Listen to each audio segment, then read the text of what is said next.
Hello, everyone. Welcome and thank you for joining this event from wherever you are in the world. It's 11:30 a.m. in Brussels, 2:30 p.m. in Dubai, and this is an online site event to COP28 on assessing climate-related financial risks. My name is Wojciech Furmański. I work in DG Climate Action of the European Commission, and I will be moderating this event. Our topic today is both scary and potentially very costly, but the aim of our distinguished panelists is not so much to scare you, but to start a conversation about how the financial sector should go about these risks. Please note that you are going to be able to ask questions to them. If you have one, just submit it via Slido. You will find the QR code on the website of our event. I will later read some of these questions to our panelists. With this out of the way, let me introduce our first panelist, Mr. Cornelius Schmidt from DG FISMA. This is a Commission Department for Financial Stability.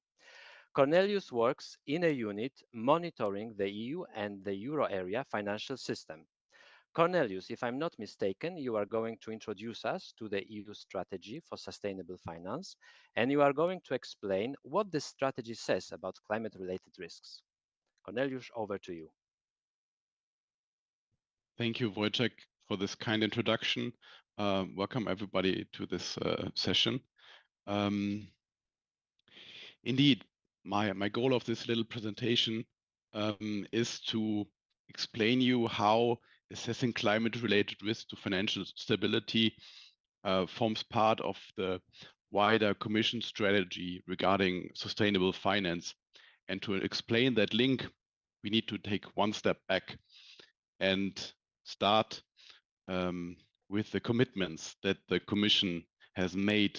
So two commitments are very important. The first one, by 2050, the EU will be the first climate neutral continent. And the second commitment is that by 2030, the EU will reduce greenhouse gas emissions by 55% compared to 1990 levels. But to do this, Europe needs investments, and Europe needs investments from private sources. Therefore, already in 2018, the Commission has adopted an action plan building on three parts: on a classification system, now famously known as the EU taxonomy, on the disclosure framework, and on investment tools, benchmark standards and labels in order to finance and help finance these investments. The Commission has delivered on these action points, but also understood what was needed next. Therefore, in 2021, the Commission has published its strategy for financing the transition to sustainable economy. And this strategy, again, had several pillars. The first one, financing the transition to sustainability. The second one, inclusiveness and global ambition. But besides that, and very important for us addressing climate-related risk to financial stability, is the fourth one, resilience and contribution to and from the financial sector. And I will focus here on this fourth aspect. Next slide, please. This 2021 strategy includes a host of actions, including one very important action point where the Commission has mandated the European supervisory authorities and the European Central Bank to perform a one-off stress test climate exercise in order to find out about the resilience of the financial sector, assuming a smooth transition of the Fit for 55 package. Why is assessing resilience necessary? So it's important to understand how climate shocks could compromise financial system resilience, and that's then ultimately maybe compromising the commitments that we have made as regarding emission reductions. Moreover, this exercise promises insights on the capacity to support green investments. What's new in this exercise, new and important, is that the EU system as a whole is here the objective of the exercise. So there will be sectoral expertise from the European supervisory authorities and the European Central Bank, and there will be a very close look at contagion and second round effects. And that's why it's so important to look at this exercise. Next slide, please. Furthermore, this exercise will be done under immense time pressure. So already in 1 year from now, we expect results of a final report at the latest in spring 2025. And here again, in this exercise, a close cooperation of the various actors is a very important element, because it brings together the expertise from the sectors and integrating everything into a final product that is useful to assess risk at this scale. Last but not least, and going beyond climate-related risk, I would like to mention another action point. Next slide, please. And this action point goes beyond climate-related risks. So for this point, the Commission has mandated experts to provide a framework for assessing risk stemming from biodiversity loss and ecosystem degradation. And here the idea is really to understand also items that are related but not immediately stemming from climate-related risks, in order to have a very comprehensive picture so that we are able to assess climate-related risk to the full extent. I stop here and give back to Wojciech. Thank you so much. Cornelius, thank you for introducing us to the EU strategy on sustainable finance so well, and we are looking forward to the results of this work. All right, next up we have Ms. Laura Rinaldi from DG Reform, that is a Commission department helping member states to carry out reforms. Laura heads a unit in charge of reforms of the financial sector. Laura, I guess you are going to tell us how member states can tap into the support that your unit provides. Thank you very much, Wojtek, for this introduction. And hello, everyone. Either good morning or good afternoon. Very happy to be here with you. In my short presentation, I will give an overview of the work of the Commission in helping the member states to enhance their capacity to assess and manage climate-related financial risks, indeed. Um, maybe to get into the topics that I will cover, I will explain how we do this through the technical support, explain the and objectives of the work we do with the member states, and provide a few concrete examples. Next slide, please. If you can move the slide. I will first explain what the technical support is. It's a program of the European Commission managed by our service, the DG for structural reform support, which allows to bring technical expertise to all the member states to make reforms. And we do this having an allocation of 110 million a year. And we cover all policy areas, obviously including also the area of financial sector and sustainable finance in particular. We do this in a very targeted way, really addressing the need of the member states that are indeed identified by the EU member states themselves. And we can move to the next slide. Thank you. It should not come to a surprise that over the last 5 years, there has been a large improvement, a large acceleration in the sustainable finance, and risk management is really at the core of the sustainable finance agenda. If you can move the slide, it would be easier. Thank you. Thank you very much. So I was saying that the risk management is really at the core of the sustainable finance framework, because this is for a good reason, because climate events are becoming more and more common and lead to increased attention to the risk that climate change may pose to financial stability. As an example, physical risk may lead to a rise in risk premia, but also in falling asset prices. Now, we policymakers have to make sure that the legal frameworks that we promote help the markets to adequately price risks, such that capital can be channeled to very small snippets. But pricing climate is not in a correct way, is not only a task.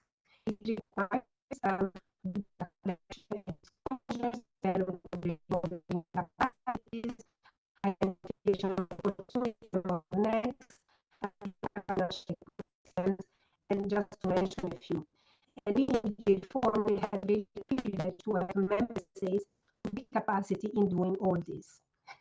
Since 2019, we have been supporting more than about 20 projects in relation to sustainable finance with different players, being either ministries of finance, financial sector supervisors, and national promotional banks. We can move slide. When it comes to supporting the member states, when it comes to supporting the member states in enhancing their ability to assess the impact on climate risk, I would like just to give three examples. The first one that you can see is about is the project that we have done with Belgium at the level of various group of ministries to develop a climate risk assessment methodology to share with financial market actors. In Croatia, we've been assessing the severity and prioritizing climate risk exposures across sectors. And in Romania and Austria, we have been helping the financial sector authorities to implement the forward-looking environmental scenarios, including also climate risk, enabling them to measure and develop solutions to make their financial systems more stable and sustainable. We can move to the next slide. Now, in addition, we often work also with member states together in implementing the reforms. This happens more and more often, and this is something that we appreciate very much because it's a way to develop a community of practice and to exchange knowledge between the different countries. And one big initiative of this kind is a project we launched just a couple of months ago on the ESG risk management for the financial sector that actually includes 12 financial supervisors from 11 EU member states. And the objective of this project is twofold. On the one hand, is to enhance the financial supervisory capacity to react to the challenges linked to ESG risks in a comprehensive way across the three financial sector: banking, banking, insurance, and capital markets. And the second objective also to increase the knowledge of consumers and investors implications in terms of ESG risk, therefore also we can move to the next slide. So as part of this project, over the next 3 years, with a group of leading university and our colleagues of the Joint Research Center that are also participating here today, we will be mapping the regulatory environment in each one of the member states. And on this, also map the data sources and which is a really important building block in this work. Data are really very important, so having the right data in place, the right method to collect them, making them available, and having the right quality of data is really at the center of this work, because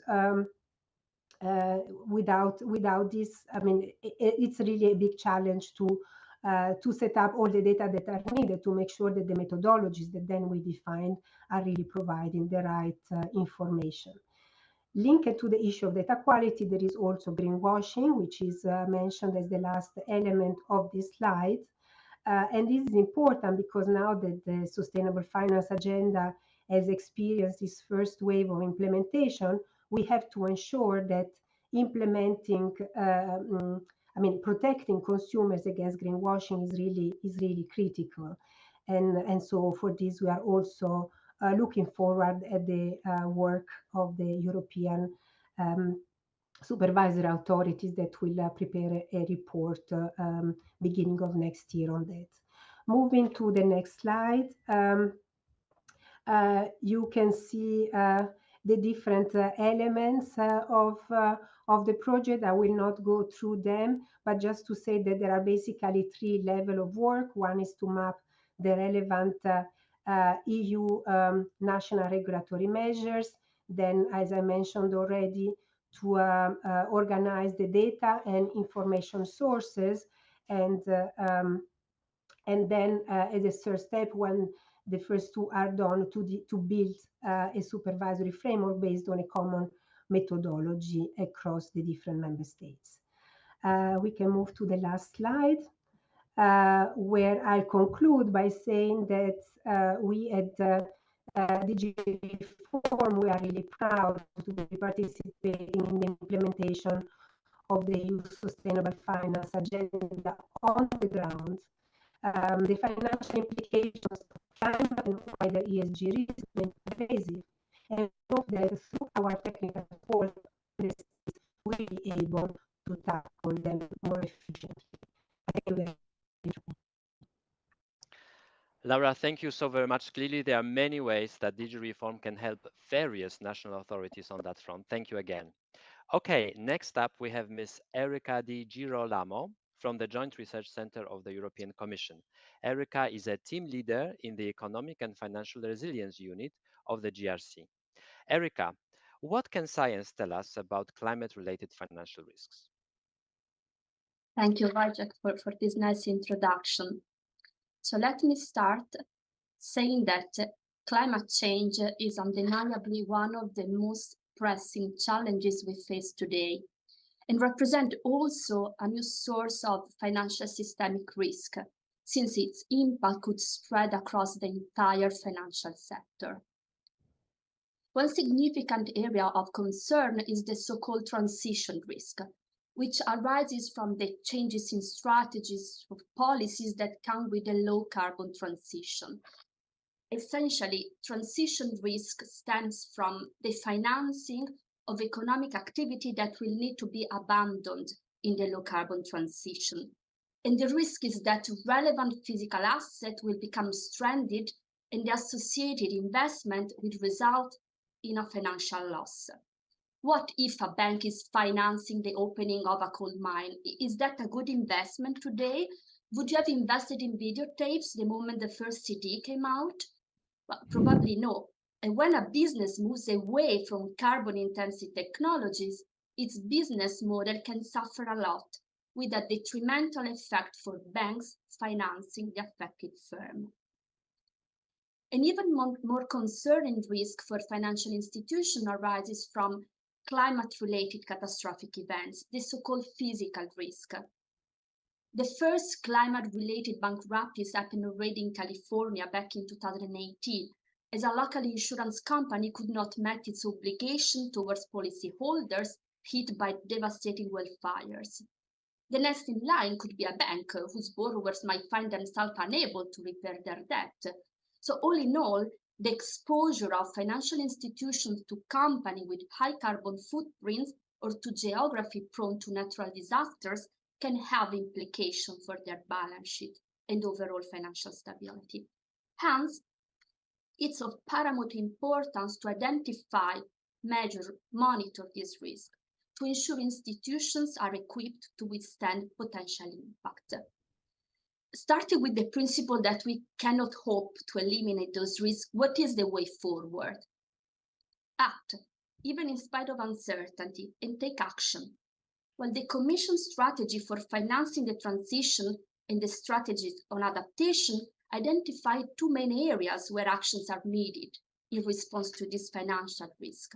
The former emphasizes the importance of enhancing financial sector resilience to climate risk, including broader sustainability risk. On the other hand, the strategy for adaptation refers, among other important things, to the need of measuring the potential impact of climate-related risk on public finances. Next slide, please. Now that the general context, I hope, is clear, you might be wondering, okay, but what is the dynamic that could lead climate change to have a negative impact on financial institutions? Well, I have attempted to summarize this in this graph. In a nutshell, when companies transition from high carbon to low carbon economy, or when their facilities are located in areas prone to natural disasters, they may face a deterioration of profitability, or see a significant share of their physical capital destroyed. And this can occur through different channels. Direct impact, which involves damage to buildings or activities, for example. Secondary impact, which accounts for losses due to supply chain disruptions. Or macroeconomic effects, which consider a potential reductions in productivity. Consequently, borrowing firms might experience an increase in their probability of default, as they may struggle to repay their debts. This can lead to a rise in non-performing loans held by lending institutions. And to offset their losses, banks may resort to fire sale mechanisms, selling off assets quickly at lower prices. And finally, financial institutions may also become more cautious in lending money, thus tightening credit standards and reducing the availability of credit to the economy. So this, of course, creates like a sort of feedback loop that goes back from the financial sector to the economy. Next slide, please. The Joint Research Centre, the science and knowledge arm of the European Commission, is committed to developing a forward-looking approach to address and understand these new challenges. We are working on various dimensions. First, we look at data quality and gaps to contribute to the discussion on forward-looking disclosures.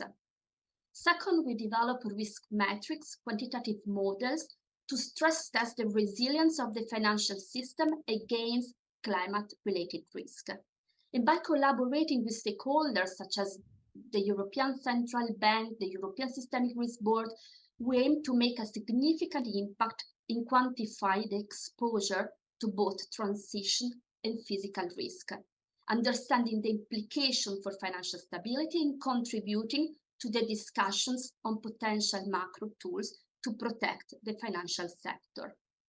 Finally, we collaborate with policymakers, with our colleagues in DG FISMA. As an example, we support DG Reform in their role of strengthening the capacity of national competent authorities to monitor climate risk within the financial sector. What we do here is we provide trainings on the topic. Now, let me quickly give you a brief taste of our research. Next slide, please. So we have developed a stylized stress test specifically designed for the EU banking system to quantify the level of losses that banks may suffer when accounting for transition risk. Our results indicate that these risks are primarily concentrated in a relatively limited number of banks. On the left side, you can observe the first round of losses when transition risks materialize. They appear relatively contained. However, when introducing subsequent fire sale dynamics, sell-off of fossil fuel-related assets could significantly stress more banks and potentially lead to a systemic event. Another aspect of our research focuses on the impact of physical risk on the insurance sector. We examine the potential increase in insurance premium required to reduce the climate protection gap. And additionally, we utilize a stylized model to quantify the potential magnitude of contingent losses on public finances arising from natural catastrophic events together with the insurance sector inability to cover losses. Next slide, please. Lastly, I would like to emphasize the importance of data in our research and highlight that the valuable data set held by the Joint Research Centre, the Risk Data Hub. This is an EU-wide web-based geographical information system platform. The underlying database collects disaster loss data from historical natural hazards at various geographical scales. And the platform also provides georeference exposure to natural hazards of various assets, like building, population. And additional, the Risk Data Hub includes also the PESETA projections. What are they? Well, they are forward-looking scenarios which evaluate how climate at different global warming levels would impact the society, focusing on economic losses, population exposed fatalities. So, of course, this data is precious for stress test modeling when analyzing physical risk. And this is why within the strategy on adaptation, the Risk Data Hub is expected to become the reference platform for the collection of climate-related losses and data. Last slide, please. So this concludes my presentation. I hope I managed to give you a flavor of what we do here at DGRC. And if you are interested in delving deeper into our work and understanding how we provide scientific advice to policy, I encourage you to explore our recent publication. Thank you for your attention. Back to you, Wojciech. Erika, thank you very much. The impact of climate change on the financial sector is much clearer now, although it is quite concerning. Okay, last but certainly not least, we have Mr. Carmelo Saleo from the European Central Bank. Carmelo is the head of the stress testing modeling division. The ECB perspective is super relevant because after the 2008 financial crisis, the ECB was also tasked with supervising the European banking sector. Carmelo, I hope my remark was more of a teaser than a spoiler. Over to you. Thank you, Wojciech.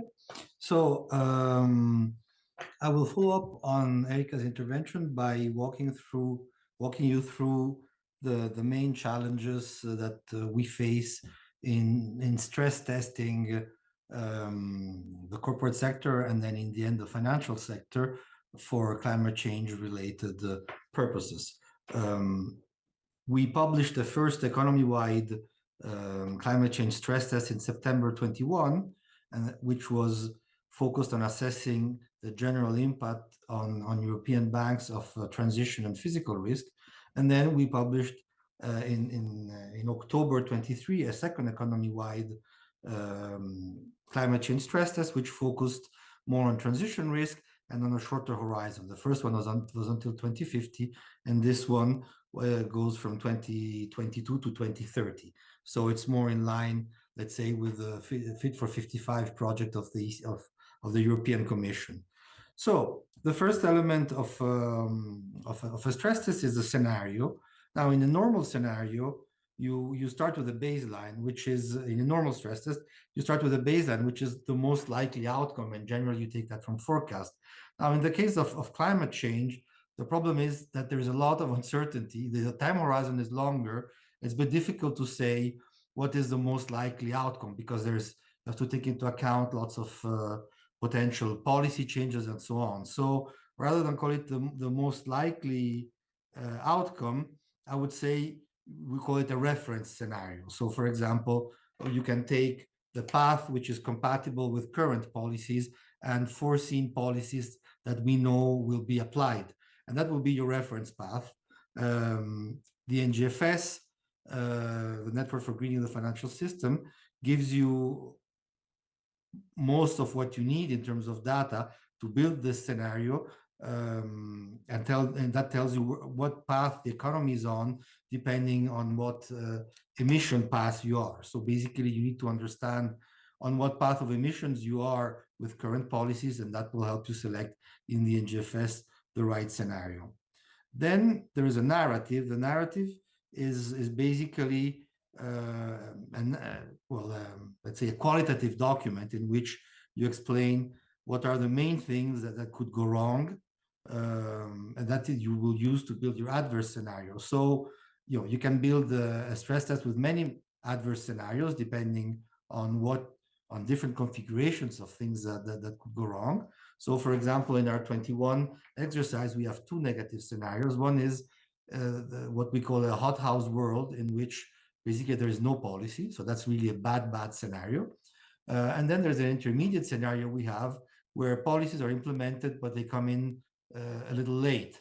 And so you have cliff effects and things like this, and that we call basically a transition risk scenario. So that's just an example of how you can put together scenarios that span the number of cases you're interested in. So you really have to think about, when you're choosing your narrative, what is it that you're trying to stress, because you can't look at everything. So you have to define your question, and that will give you the narrative. For example, in the 23 exercise, it was about different types of transition risk. And once you have your narrative, then you go to your adverse scenario, which is a quantification of the narrative. And again, the narrative helps you choose what quantification you want. And I would say most institutions in the end rely on the NGFS scenarios, which are very modular. They just released a new generation of scenarios, which is more detailed than the previous ones. And that's really helpful. Now, in terms of the exercise, a few words about the scope of the exercise, because you can do the whole economy like we did, or you could look at a specific sector, or a specific industry within the sector, or even you can do it at firm level. Suppose you want to invest in a specific firm, then you can do it even at firm level. So this is the first dimension that you have to make some decisions on. The second one is a time horizon. Is it going to be short term, let's say within 3 years, medium term within 10 years, or long term beyond 10 years? So again, all this is a factor of what question you want to ask. And then, do you want to work at a relatively aggregate level or at a granular level? For example, we went at firm level because we had information on individual firms' balance sheets and location, and some estimate of their emissions and their sensitivity to physical risk.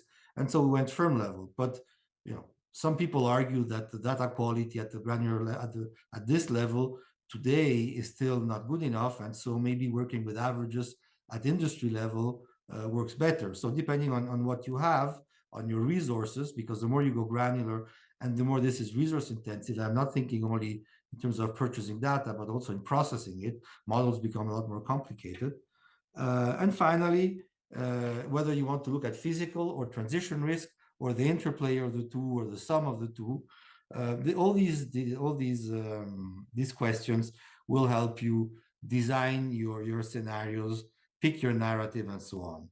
So once you've put together your scenarios, question is, what kind of data are you going to use for your stress test?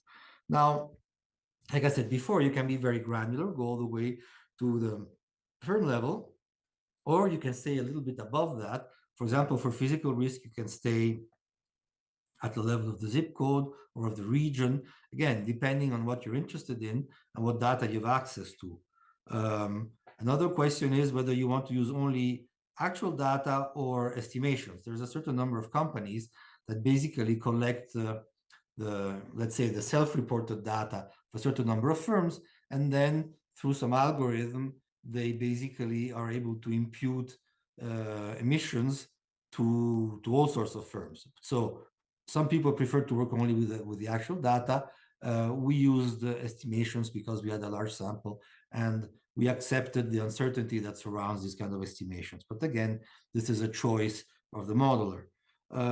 Another choice is whether you want to use commercial data or only official providers. So, for example, the European Commission has databases on physical risk that are fairly detailed for certain types of risk. Still work in progress for other types of risks. So what do? You can decide to wait until the picture is complete, or you can go to commercial providers and again accept the limitations of this approach. In terms of the time horizon, you have to decide how to extrapolate into the distant future. So the longer your horizon and the more uncertainty there is around your estimates. Anybody that does forecasting knows that anything beyond 3 years has large confidence intervals around it. So it's important to understand that long-term exercises are not about getting an individual number. It's more about the ballpark. So you should not look to exercises that go beyond a few years for an exact quantification of what the impact could be. It's more to get orders of magnitude, and that's okay. I personally am comfortable with the concept that it's better to be approximately right than to be exactly wrong. But again, depending on your tolerance for this, you have to decide what your time horizon is. So it's not only about the narrative you want, but it's also about how meaningful what you do is going to be. And finally, what's important is that you need comparability and the translation into the variables that are relevant for financial risk. The issue here being, and I'll talk about it in a moment when we get to the modeling part, the problem is the following, is that financial risk is something very specific. It has to do with valuation. It has to do with probabilities of default, losses given default for credit products. And for equity, it's about understanding the path and the volatility of future earnings. So that is typically not what you would get from people that do scenarios, from scientists that work on climate risk. So you need models to translate, for example, the probability of flooding in a certain area into a measure of financial risk. And this is where the building block of a stress test is, after scenarios and data, it's the models. Now, the problem is that climate change, credit risk and equity valuation are things that have been around for, I don't know, a century, probably more, actually, surely more. But the impact of climate change is something relatively new. And so the models that work on credit risk and equity valuations, they haven't put this risk into the models because it's relatively new and the data is very new. And so basically, we need to devise a new class of models that allows us to translate climate risk into financial risk. And so this is what we did at the ECB. We had a first go at it. We're not claiming that this is the only or the best way of doing it, but I think what we did was pretty reasonable. So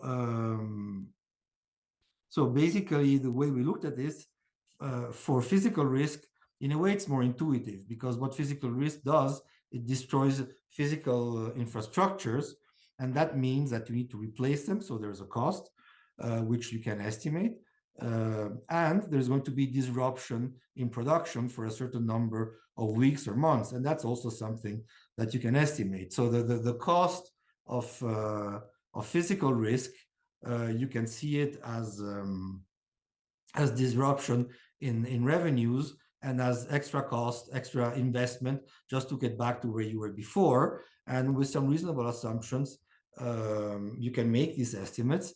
Now, the way we proceeded is that we translated that into an insurance premium. So assuming that everybody gets insurance or should get insurance, because you can't, basically it's a 0-1 event. So for every firm, we model that as an increasing cost, because we just think that firms would buy insurance against this. And if you have the overall cost, you can somehow get an actuarially fair price for physical risk for different firms in different places. As for transition risk, it's a bit more complicated, because transition risk has many sources. One possible source of transition risk is policy issues. For example, as I mentioned before, risk policies that come in too late or that are badly calibrated, so they become very expensive for firms. It can come from abrupt changes in consumer taste. So, for example, if people all of a sudden decide that they don't like to buy diesel cars, that's a big problem for producers of diesel cars. But this is, technically speaking, this is a shift in demand. So as an economist, I can model a shift in demand. And finally, it can be problems with innovation. So bottlenecks in new technologies that allow you to transition from green to brown. And again, this is something, with all the work that has been done recently on supply chains, that is also something that can be modeled. So putting all these, and policy risk has been around for a long time. I mean, not for climate change, but for example, all the firms are always subjected to changes in labor laws, changes in taxation, and so on. So policy risk is a supply shock that we have some idea about how to model. So this is what we did. And transition risk, we modeled both as supply and demand shocks, and had a new class of models where we used all this. So optimally, we would want to have a structural model But because structural models are very complicated to put up, and they really change from sector to sector, having well-designed reduced forms can still be a decent approximation. Of course, they're subject to what's called the Lucas critique and so on, but I mean, what can we do? At least we know how to manage reduced forms, and we'll just take a leap of faith and hope that Lucas critique matters, but not too much. And the final point with models is whether you want to have a static or a dynamic framework. So in traditional stress testing of banks, which is over a 3-year horizon, we have a static approach, meaning the banks does nothing. It is just a passive conduit for all the shocks, but it doesn't react to that. It doesn't increase or reduce its balance sheet or anything. Now with climate change, because the time horizon is typically longer, you have the decision about static versus dynamic becomes more complicated. If you go into dynamic, you will have to need more assumptions. So the problem with modeling in this field, which is new, is that you're layering assumption upon assumption upon assumption. So the more assumptions you have, the more what you're doing can be questions from different perspectives. So perhaps one should take this into account and do sensitivity analysis where you try different combinations of assumptions and see how robust your results are to that. And so once you've modeled your real economy, then for the financial sector, this is the last step. You have to bring this back into the portfolios of banks, investment funds, insurance companies, pension funds, and so on. That is, in a way, relatively straightforward, because once you have your risk parameters for credit products and equities, you just look at the composition of the portfolios, and then you can see what's the impact. But again, the last layer of complication is whether financial institutions, you want to treat them as static or dynamic. Because if you take banks at face value, they're telling us that they want to decarbonize their portfolios within certain deadlines, which are different for every bank. Now, how do you take that into account? Well, if you take it seriously, then you have to make, again, assumptions about what path any bank or investment fund will follow over time to reach the stated goals. Typically, the plans they announce are not really detailed. So again, that's another layer of assumption. And with this, I would conclude saying that we're basically started scratching the surface, but there's been, I think, more than 30 stress tests of the financial sector related to climate change done by many different institutions, plus those made in the private sector. But I'm confident we're making great progress. Data quality is improving, let's say, on a yearly basis. Modeling is improving. And so I think this is the best analytical tool we have to understand the impact of different types of climate change related risks and of different policies. Because remember, any model that can assess a risk can also assess a policy. And so this is probably the most forward-looking tool we have, as long as we understand its limitations. Like I said at the beginning, we need to understand that these are ballpark estimates so far. So we shouldn't take individual numbers at face value, but just it gives us a direction and orders of magnitude. And as long as we use it this way, I think it's a great tool to understand where we're going. Thanks to all. Carmelo, thank you so much. Stress testing is obviously a super technical area, but you made it so much easier and interesting for us. Thank you. All right, that was the last presentation. We can now move to the Q&A part. Our Slido moderator has just sent me a selection of most frequent or relevant questions. A big thank you to our audience for submitting those questions. Looking at them, there are too many good questions and too little time, but let me start with Erica from the GRC. Erica, you explained the difference between physical and transition risks, but this is not easy, especially for beginners, and I guess we are many. So how can science help us understand and assess those climate-related financial risks? Thanks, Vijay, for the question. I think it's a really relevant question, well, at least for me being a scientist. So maybe let me start clarifying that physical and transition risk arise from tail-related events and both present unique characteristics. While it's impossible to predict precisely when and how this risk will materialize, of course, it's crucial to be prepared for their potential impact. But unfortunately, climate risks differ from more well-known risks because they have different distribution, transmission channels, making traditional models inadequate to fully capture this risk due to structural breaks. Furthermore, the scarcity of data availability and uncertainty surrounding this risk further complicate our ability to understand them effectively. And science play a pivotal role in this process. By adopting a forward-looking approach, science enables the identification of potential scenarios where this risk may impact the financial sector and become systemic. And additionally, science allows for the quantification of exposure to this risk and the development of new climate and financial risk models. Stress tests, for example, can be essential in evaluating the resilience of banks. But here, of course, the riskiness is not due to a potential recession, as in the standard stress test exercise. So this may require a change in approach and paradigm to effectively address the unique characteristic of transition and physical risk. Also, appropriate scenarios need to be designed that provide a plausible representation of future economic and climate conditions. So this is exactly what the Joint Research Center is trying to do together with relevant stakeholders, working on different dimensions such as data collection, development of climate scenarios, risk metric. We try to be anticipatory so as to identify measures that can enhance the resilience of the financial sector against risks that cannot be eliminated and might materialize sooner or later. So I hope I answered the question of the audience.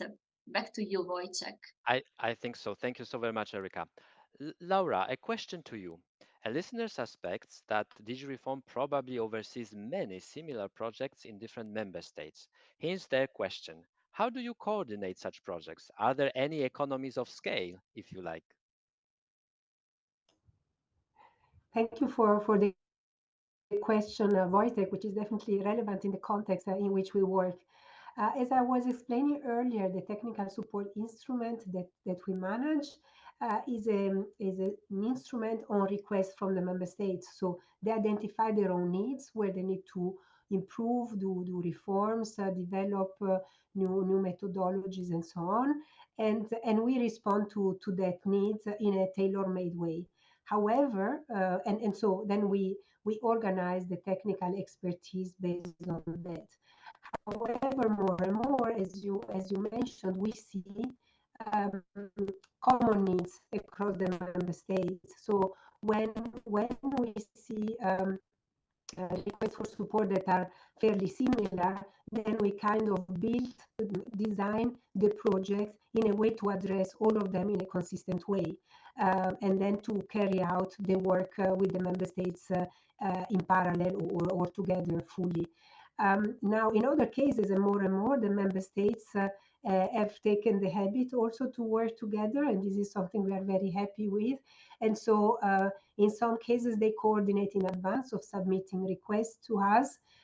They coordinate with other member states, and then they put forward a joint request. So obviously, we are extremely happy to work on these multi-country reforms. They are definitely more challenging to implement. So you were asking, how do we coordinate? Well, we have to coordinate on multiple levels.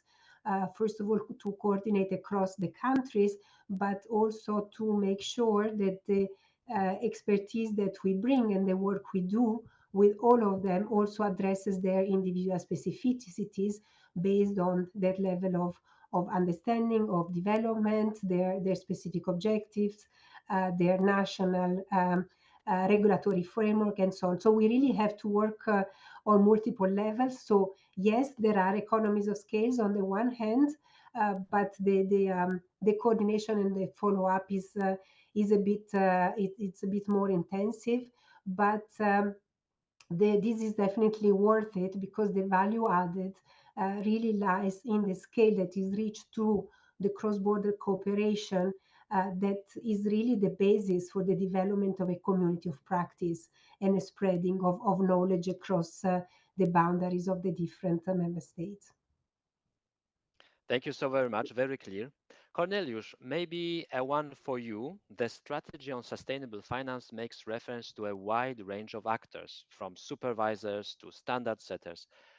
Also, how do you coordinate between them? Yes, I think the question is as relevant for us than for Laura. The sustainable finance strategy indeed has many different policy actors mentioned in Europe, but also at a global level. There are many policy actors which are important and which have to cooperate and to coordinate themselves. But now zooming in a bit on the topic of the panel discussion on assessing climate-related risks, I think especially for this topic, it's important to learn from each other, to create synergies, and also to avoid unnecessary double work. And I think, Camilo, you just mentioned the numerous amount of stress tests that already exists, and I'm sure the advancement is very important here.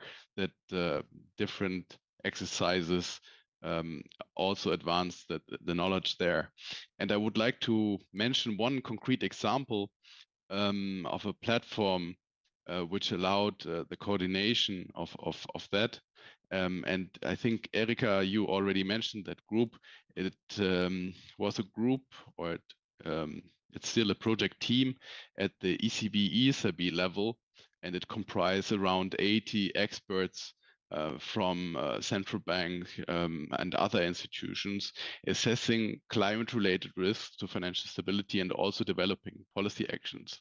And Erika and her team contributed to that group tremendously. And I think that is, at a European level, I think a very nice example how everybody can bring expertise to the table and then help us to develop a common understanding.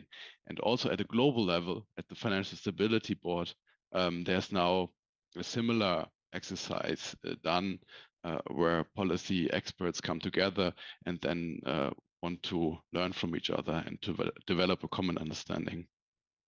Thank you so much. Thank you, Cornelius.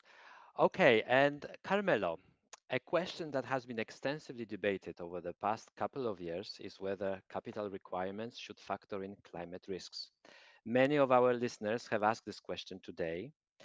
I know it's tricky, so let me ask you these questions in your personal capacity as an economist. So, should capital requirements factor in climate risks? Thank you, Wojciech, for making for me the disclaimer, very important. So, as an economist, I think that, so from a purely economics perspective, the question is not that difficult to answer. The trick is that I think we should differentiate between transition risk and physical risk, meaning that transition risk, as I said before, is a combination of things that already exist for firms, because there is policy risk, which firms are exposed to in general for all sorts of policies. There is demand change, potential changes in demand, which is something that firms are exposed to. And there is, supply, let's say supply chain issues. So in my view, when we're thinking, I'm thinking here of the internal models of banks. Basically, they should just add these type of risks to the scenarios they use to assess the probability of default of firms. So, typically, if you do things right, you have your model, you have your variables that link the variables, the firm level variables that are relevant for the probability of default. And if you have an advanced system, you would project them forward and see then what your probability of default is over time. And you project them forward based on some scenario. So I think that the way to do this is to basically add climate change concerns to all the things that you put in your baseline and in your adverse scenario. Now, when you're projecting a probability of default 1 year ahead, probably the impact is going to be very small. But if you're doing a longer horizon, it might start to matter. So from this perspective, I think that transition risk is something that could be put in the general capital requirement, not necessarily as a separate thing, but simply asking banks to take it into account along with all the other risks. On the other hand, physical risk has different characteristics because it's a low probability event. Okay, the probability is increasing over time, but it's still considered a low probability event with a high impact. And that is something that, in my view, again, it's a personal opinion, lends itself more to be treated as an insurance issue. So probably if we want firms to, let's say, to increase their protection against physical risk rather than capital requirements, this might call for asking for insurance protection.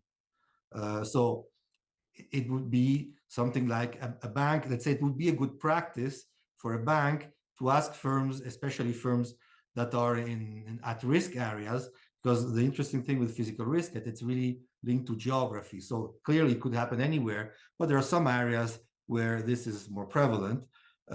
Just an example, we know that Florida has a high risk of tornadoes. The risk in some other states is much lower. So, for example, in Florida, it would be good if banks asked firms to have tornado insurance, which, by the way, is an interesting case because apparently the insurance sector in Florida seems to be in deep trouble because apparently some parts of the state have become uninsurable. The premium would be very, very high. So that is where the policy issue is making insurance affordable, but then physical risk, in my view, is an insurance issue, while transition risk is closer to a capital requirement issue, but in the sense that it should just be put in the big pot of all the risks that firms should examine.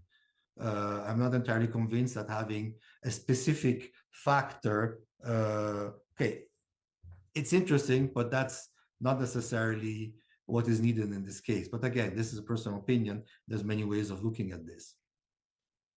Carmelo, thank you so very much. That was excellent. Thank you. All right, that was the last question we had time for, I'm afraid. I think it is fair to say that we have covered today a lot. My personal conclusion is that the best way to hedge against climate-related financial risks is to cut greenhouse gas emissions. A big thank you to our speakers and our listeners. I hope you found it as useful as I did. See you soon. Bye-bye. Bye.